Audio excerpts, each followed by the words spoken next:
স্বাস্থ্য আমাৰ ধন, স্বাস্থ্য আমাৰ ধন, সুৰক্ষিত পথাৰ আমাৰ পণ। স্বাস্থ্য আমাৰ ধন, সুৰক্ষিত পথাৰ আমাৰ পণ।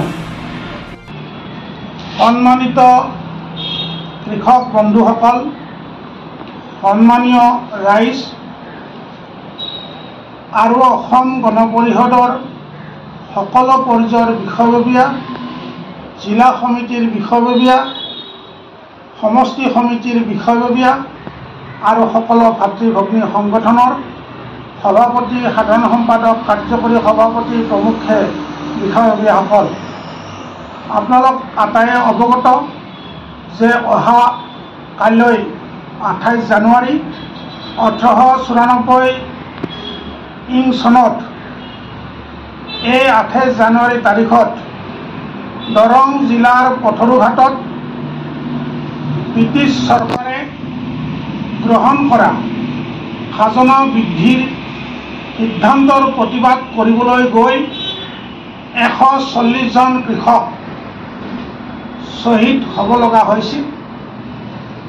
এই শ্বহীদ কৃষকক সোঁৱৰণ কৰি অসমৰ স্বাভিমানী সৰ্বশক্তিমান কৃষকক সন্মান জনাই প্ৰতি বছৰে 28 জানুৱাৰী দিনটোত কৃষক শ্বহীদ দিৱস হিচাপে পালন কৰি আহিছোঁ। অসম গণ পৰিষদৰ সন্মানীয় সভাপতি অতুল বৰা ডাঙৰীয়াৰ নেতৃত্বত কাৰ্যকৰী সভাপতি কেশৱ মহন্ত ডাঙৰীয়াৰ নেতৃত্বত অসম কৃষক পৰিষদৰ তত্ত্বাৱধায়ক কেন্দ্ৰীয় সমিতিৰ সাধাৰণ সম্পাদক ডাক্তৰ কমলাকান্ত কলিতা ডাঙৰীয়াৰ মাৰ্গদৰ্শনত প্ৰতি বছৰে অসম গণ পৰিষদে 28 জানুৱাৰীৰ দিনটোত কৃষক শ্বহীদ দিৱস হিচাপে পালন কৰি আহিছে।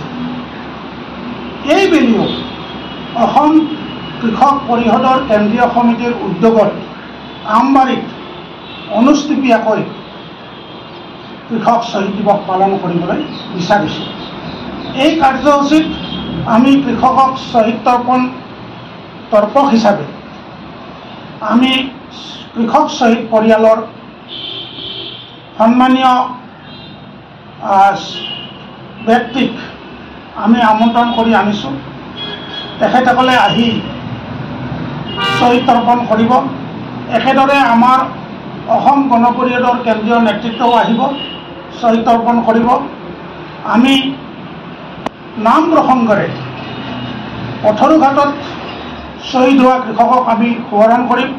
একেদৰে আমি স্মৃতিচাৰণ কৰিম পথৰুঘাট উচ্চতৰ মাধ্যমিক বিদ্যালয়ৰ অৱসৰপ্ৰাপ্ত অধ্যাপক, দৰং জিলা কলা দৃষ্টি সংঘৰ সভাপতি তথা পথৰুঘাট শ্বহীদ কৃষক সংঘৰ সভাপতি কুলেন ডেকা ডাঙৰীয়াক আমি আমন্ত্ৰণ জনাইছোঁ। একেদৰে আমি অসমৰ প্ৰগতিশীল কৃষক, যিসকলে জৈৱিকভাৱে হওক প্ৰগতিশীল চিন্তাৰে উদ্ভাৱনমূলক পদ্ধতিৰে কৃষি ক্ষেত্ৰত এক অনবদ্য অৱদান দিবলৈ সক্ষম হৈছে, 5 গৰাকী জৈৱিক পদ্ধতিৰে খেতি কৰি মানুহৰ শৰীৰ আৰু পথাৰক ৰক্ষণাবেক্ষণ দি অহা সন্মানীয় মৰিনৈ সমষ্টিৰ প্ৰগতিশীল কৃষক মলিন তাইক আমি সম্বোধনৰ ব্যৱস্থা কৰিছোঁ। একেদৰে আপোনালোকে বৰপেটা জিলাৰ পৰা ডিএমচি এই ফচলৰ বিশেষভাৱে খেতি কৰি অসম তথা উত্তৰ পূৰ্বাঞ্চলক চানেকি দাঙি ধৰা পংকজ পাঠক ডাঙৰীয়াকো আমি সম্বোধনা জ্ঞাপন কৰিম। একেদৰে গোৱালপাৰা জিলাৰ পৰা প্ৰগতিশীল কৃষক আব্দুল হালিম ডাঙৰীয়াকো আমি সম্বোধনৰ ব্যৱস্থা কৰিছোঁ। একেদৰে মীন পালক প্ৰগতিশীল চিন্তাৰে মীন বিভাগটো আগুৱাই নিয়াত সক্ষম হোৱা গড়েশ্বৰ সমষ্টিৰ পুৱাৰাম বড়ো ডাঙৰীয়াকো আমি সম্বোধনাৰ ব্যৱস্থা কৰিছোঁ। আপোনালোকক এই ভিডিঅ' বাৰ্তাৰ জৰিয়তে আমি জনাব বিচাৰিছোঁ যে যোৱাবেলি আমি খানাপাৰাত এই কৃষক শ্বহীদ দিৱস আমি উলাহ মালহেৰে আয়োজন কৰিছিলোঁ। এইবাৰ শতাধিক কৃষক উপস্থিত হৈছিলে। আমি শপত গ্ৰহণ কৰিছোঁ কৃষিখণ্ডক আগুৱাই নিয়াৰ কাৰণে। আৰু আমি কেন্দ্ৰীয় সমিতিৰ সকলো পৰ্যায়ৰ বিষয়ববীয়াসকলে সভাপতি, কাৰ্যকৰী সভাপতি, আমাৰ উপসভাপতি, কাৰ্যকৰী সভাপতি, সাধাৰণ সম্পাদক আৰু যিমানবোৰ সাংগঠনিক সম্পাদক, আমাৰ কেন্দ্ৰীয় কাৰ্যনিৰ্বাহক সদস্য আছে, জিলা সমিতিৰ সভাপতি সম্পাদক আছে আৰু বিষয়ববীয়াসকল আছে, সমষ্টি সমিতিৰ সভাপতি সম্পাদক আছে, কিছু সমষ্টিত আঞ্চলিক আছে, তেখেতসকলৰ সভাপতি সম্পাদক আৰু বিষয়ববীয়াসকলে আন্তৰিক প্ৰচেষ্টাৰে অসম কৃষক পৰিষদে গ্ৰহণ কৰা কৃষক সংযোগ কাৰ্যসূচী যথেষ্ট পৰিমাণে সফল কৰিবলৈ সক্ষম হৈছিল। একেদৰে আমি কৃষকৰ পদূলিত কৃষক পৰিষদ, আমি কৃষকৰ পদূলিত থিয় হৈছিলোঁ। চৰকাৰে গ্ৰহণ কৰা কল্যাণমূলক আঁচনি আমি কৃষকৰ মাজলৈ লৈ যাবলৈ সক্ষম হৈছোঁ। আমাৰ যিসকল সতীৰ্থ কৃষক আছে, সেইসকল কৃষকক চৰকাৰী আঁচনিৰ পৰা যাতে বঞ্চিত নহয়, তাৰ কাৰণে আমি আমাৰ কৰ্তৃপক্ষৰ লগত, বিভাগীয় কৰ্তৃপক্ষৰ লগত আমি যোগাযোগ কৰি তেখেতসকলক সহায় কৰিবলৈ আমি চেষ্টা কৰিছোঁ আৰু নিশ্চয় আমি সফল হৈছোঁ।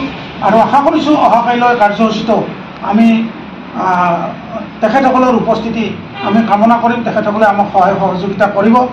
আৰু সদশেষত আমি অহাকাইলৈৰ পৰা আমি সংকল্পবদ্ধ হ'ব বিচাৰিছোঁ সকলো কৃষক, যাতে কৃষকৰ পদূলিত কৃষক পৰিষদ এই কাৰ্যসূচী আমি পুনৰ আৰম্ভ কৰি আমি কৃষকক অনুৰোধ কৰিব বিচাৰিছোঁ যে আপোনালোকে বিশেষভাৱে থলুৱা পদ্ধতিৰে উৎপাদন কৰা সাৰৰ ওপৰত ভিত্তি কৰি কৃষি প্ৰণালী বা কৃষি কৰ্ম আগবঢ়াওক।